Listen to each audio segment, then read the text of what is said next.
Halo semua, bersama saya Mas Ayu, salah satu pengajar mata kuliah pembelajaran mesin. Video ini merupakan bagian dari modul Artificial Neural Network. Sebelumnya, kita sudah membahas perseptron dan bagaimana menentukan bobot dari perseptron dengan menggunakan perseptron training rule sebagai hasil pembelajaran supervised dari data berlabel. Pada video ini kita akan membahas tentang gradient descent sebagai alternatif untuk pembelajaran perseptron dan juga pembelajaran ANN secara umum. Diharapkan kita bisa memahami cara kerja gradient descent di akhir video ini. Sebelum kita membahas bagaimana menggunakan gradient descent untuk menentukan bobot dari perseptron, kita akan bahas dulu apa itu perseptron.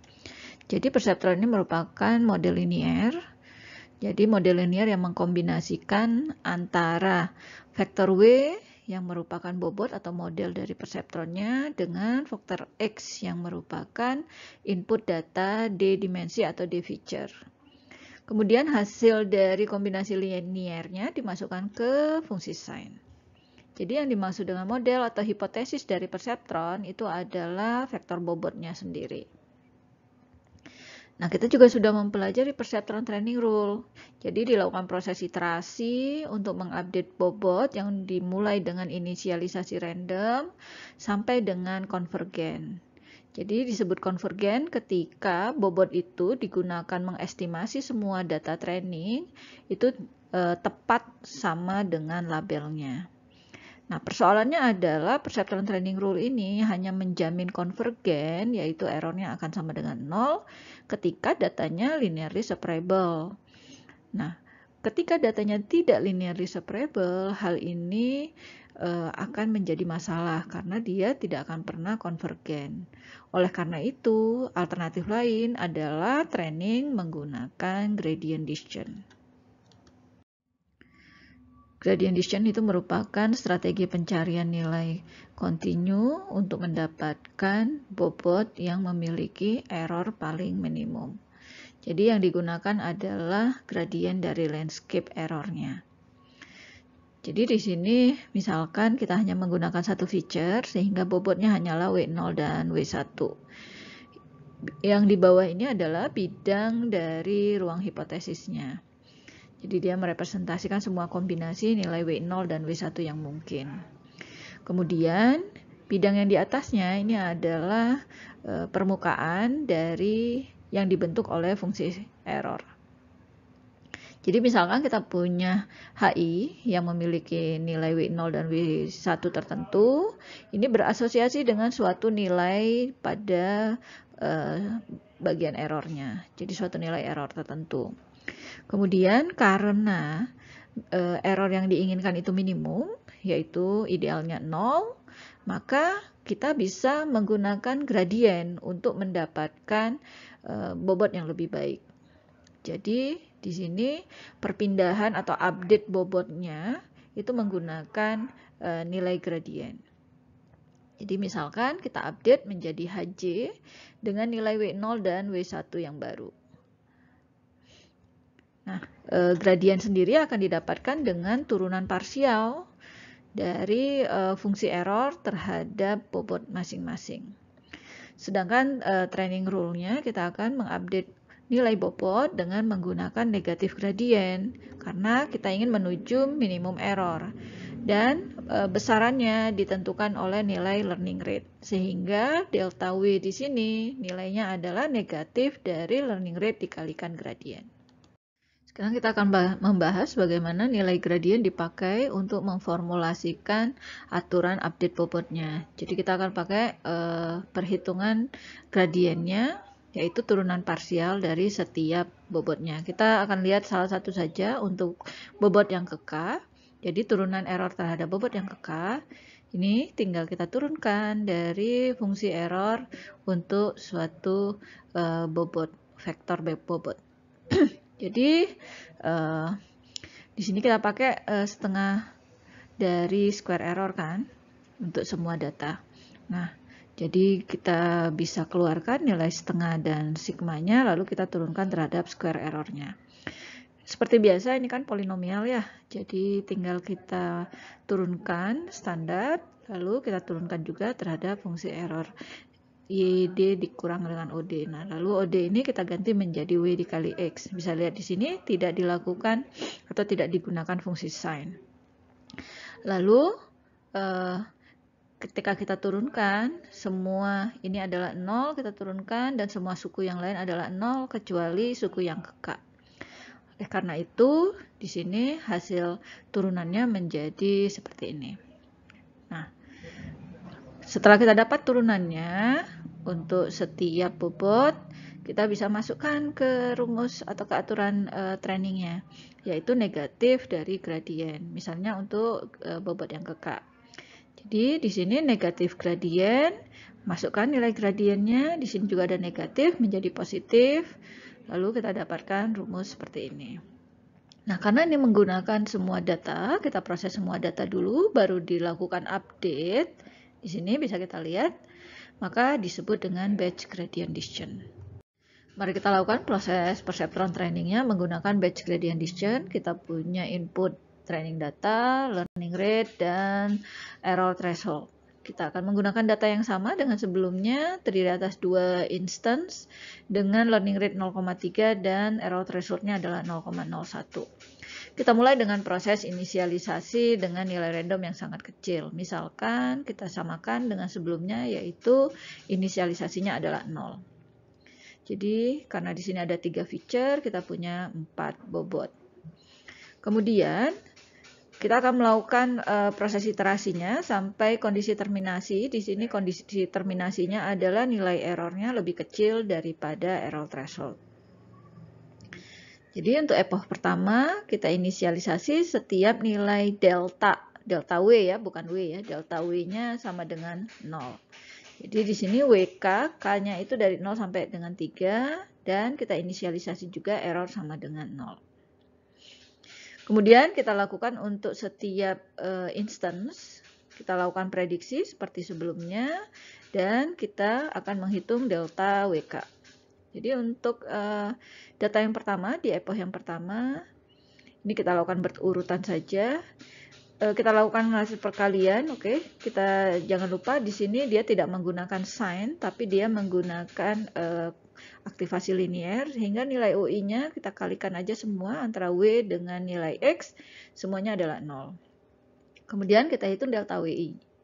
Delta W ke K-nya, untuk delta W 0, kita dapatkan nilainya adalah minus 0,3 sampai dengan delta W3. Jadi di sini adalah 0, ini adalah delta W sebelumnya, 0,3 ini adalah learning rate, ini adalah nilai Y-nya di sini, minus 1, dan ini adalah nilai 0, hasil dari OI-nya, dikalikan dengan X yang ke K. X yang ke K sekarang adalah W3, ini nilai yang 1, jadi sama dengan minus 0,3. Lalu kita juga menghitung nilai errornya. Nilai errornya adalah setengah. Kemudian pada instance yang kedua, kita lakukan hal yang sama, tetapi waktu kita menghitung output yang ke I untuk data yang kedua, ini kita tetap menggunakan bobot yang semuanya 0. Jadi kita belum melakukan update bobot, jadi kita baru menghitung delta W. Nah, kita lakukan hal yang sama setelah kita dapatkan nilai delta W-nya, kita hitung nilai errornya, kita baru lakukan update bobot. Nah,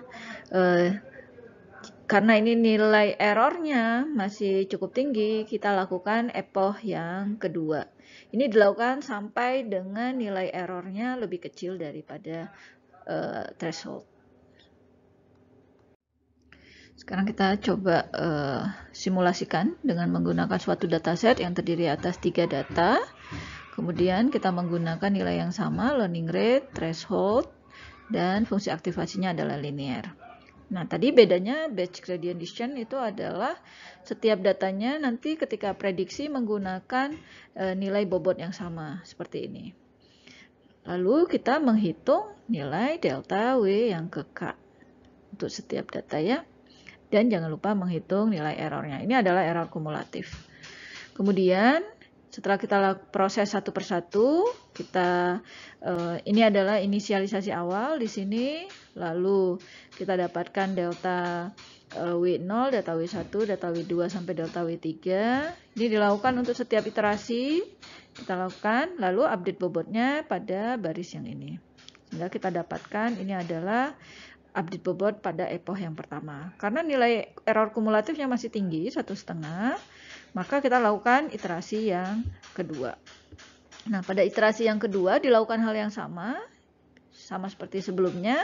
Lihat bobot yang digunakan untuk menghitung nilai OI ini semuanya sama, karena kita melakukan update bobot di akhir. Kita menghitung delta W untuk setiap iterasi, lalu kita hitung errornya, dan errornya masih tinggi, 0,75. Dan kita di akhir jangan lupa untuk mengupdate bobot berdasarkan nilai delta WI ini. Jadi delta WI ini yang terakhir, ini yang dipakai untuk mengupdate bobot. Lalu misalkan setelah iterasi ke-10, barulah kita mendapatkan yang nilai errornya lebih kecil dari error threshold. Dan kita dapatkan bahwa inilah nilai W yang akan kita gunakan.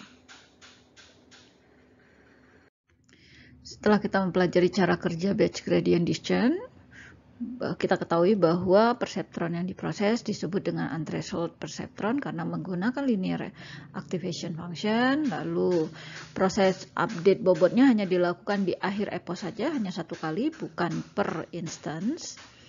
Kemudian hasilnya bobotnya itu merupakan best fit approximation. Jadi memang dia bisa memproses data yang non-linearly separable, tetapi bobot yang dihasilkan ini adalah best fit approximation terhadap training datanya.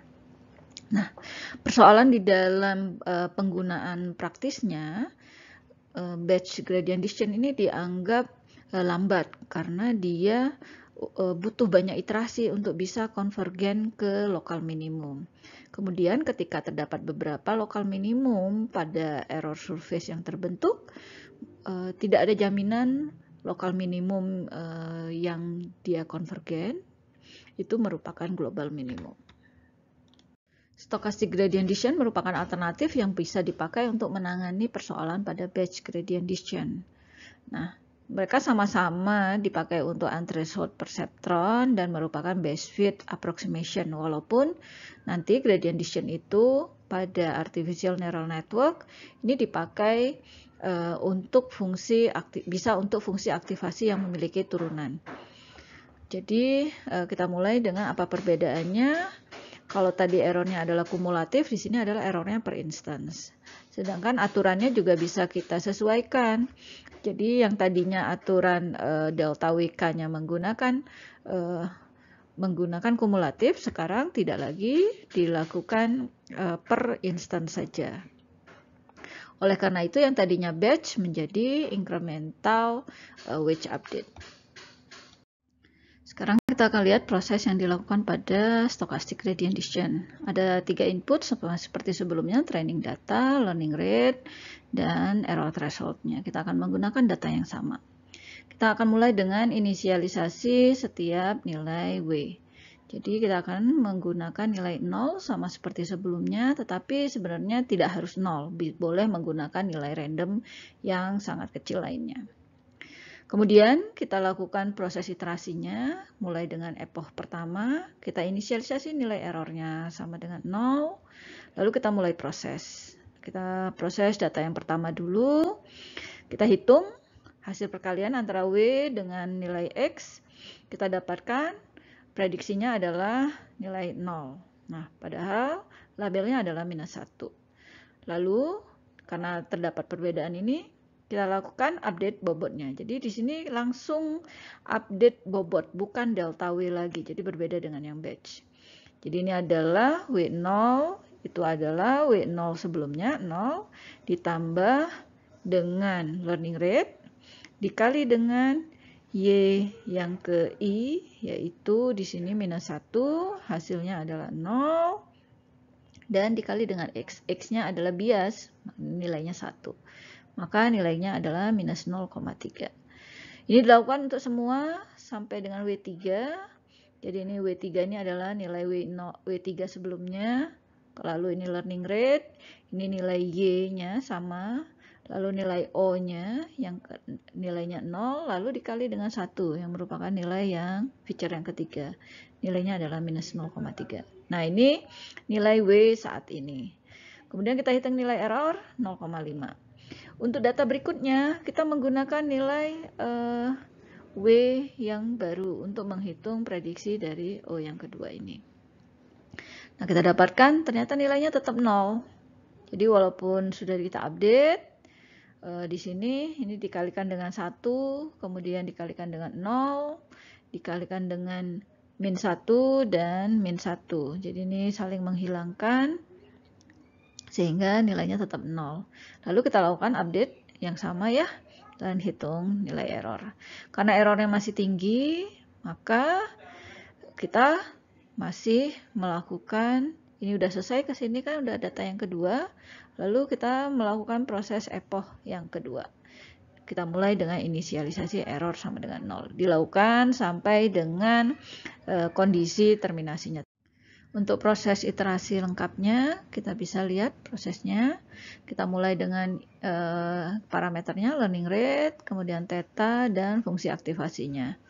Jadi kita punya 3 data, sama seperti sebelumnya. Kita inisialisasi dengan nilai 0 semua, lalu kita hitung ini adalah O, yang ke I, lalu ini adalah errornya, error kumulatif ya.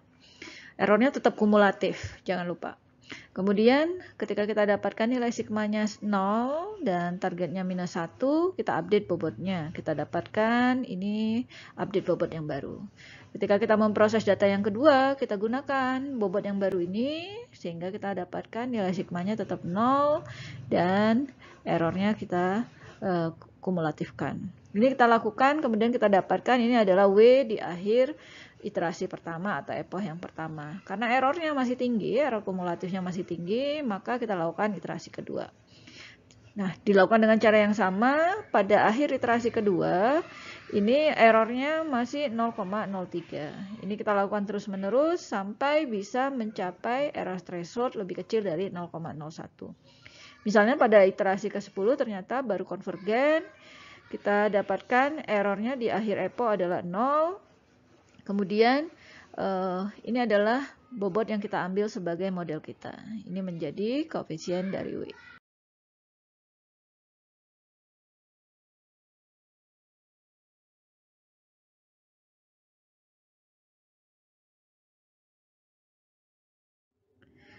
Sebagai summary, kita telah mempelajari bagaimana gradient descent dipakai untuk mengatasi persoalan pada perceptron training rule yang hanya digunakan untuk training data yang linearly separable.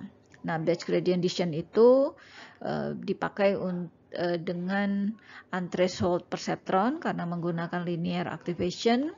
Lalu dia juga di akhir epoch barulah dilakukan update bobot, kita sebut dengan batch wedge update, kemudian hasilnya berupa batch fit approximation. Persoalannya adalah dianggap konvergennya lambat ke lokal minimumnya, kemudian tidak ada jaminan akan mendapatkan global minimum ketika terdapat beberapa lokal minimum. Alternatif solusinya adalah dengan stochastic gradient descent yang akan mengupdate bobot setiap selesai memproses satu instance sehingga disebut incremental wedge update. Dan stochastic gradient descent ini dapat menemukan global minimum untuk beberapa kasus, tapi ya tidak selalu, jadi tidak menjamin ketika terdapat beberapa lokal minimum.